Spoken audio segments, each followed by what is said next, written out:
ಕರ್ಣ, ನಿನ್ಗೆ ಗೊತ್ತಲ್ಲ ನಾನು ಲಾಸ್ಟ್ ವೀಕ್ ನನ್ನ ಫ್ರೆಂಡ್ಸ್ ಜೊತೆ ಹೈಕಿಂಗ್ ಹೋಗಿದ್ದೆ ಅಂತ. ಅಲ್ಲಿ ಫ್ರೆಂಡ್ಸ್ ಎಲ್ಲರೂ ಒಂದು ಕಡೆ ಹೋಗ್ಬಿಟ್ಟಿದ್ರು, ನಾನು ಇನ್ನೊಂದು ಕಡೆ ಹೋಗ್ಬಿಟ್ಟಿದ್ದೆ ಕಾಡಲ್ಲಿ. ಓಕೆ, ಸೊ ನನಗೇನೋ ದಾರಿ ತೋರಿಸ್ದಿರೋ ಹೋಯ್ತು. ಅಲ್ಲಿ ನೋಡಿದ್ರೆ ಇದ್ದಕ್ಕಿದ್ದಂಗೆ ಏನೋ ಗುರುಗುಟ್ಟೋ ಸೌಂಡು. ಹಿಂದೆ ತಿರುಗಿ ನೋಡ್ತೀನಿ, ಕರಡಿ.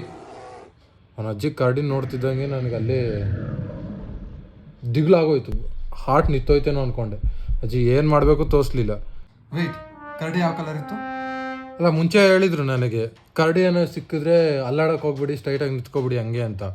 ಸೊ ನಾನೇನು ಮಾಡಿದೆ, ಅದೇ ರೀತಿ ನಿಂತ್ಕೊಬಿಟ್ಟೆ. ಓಕೆ, ಗಟ್ಟಿಯಾಗಿ ಅಲ್ಲಾಡ್ದಿರಂಗೆ.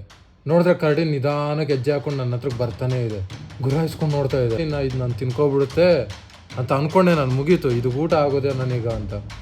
ಸರಿ, ಕರಡಿ ಯಾವ ಕಲರು? ಅದು ತುಂಬ ಹತ್ರಕ್ಕೆ ಬಂದ್ಬಿಡ್ತು. ನಂಗೆ ಅದ್ರ ಉಸಿರು ತಾಗ್ತಾ ಇದೆ. ನನಗೇನು ಉಸಿರೇ ನಿಂತೋಗ್ಬಿಟ್ಟಿದೆ. ಅಲ್ಲಿ ನೋಡಿದ್ರೆ ಅದು ಹಿಂದ್ಗಡೆ 2 ಕಾಲ ಮೇಲೆ ಎದ್ದು ನಿಂತಿದ್ದಂಗೆ ನಾನು ತಲೆ ಎತ್ತಿ ಹಿಂಗೆ ನೋಡಿದೆ. ಬ್ರೋ, ಕರಡಿ ಯಾವ ಕಲರ್ ಇತ್ತು ಹೇಳು ಫಸ್ಟ್.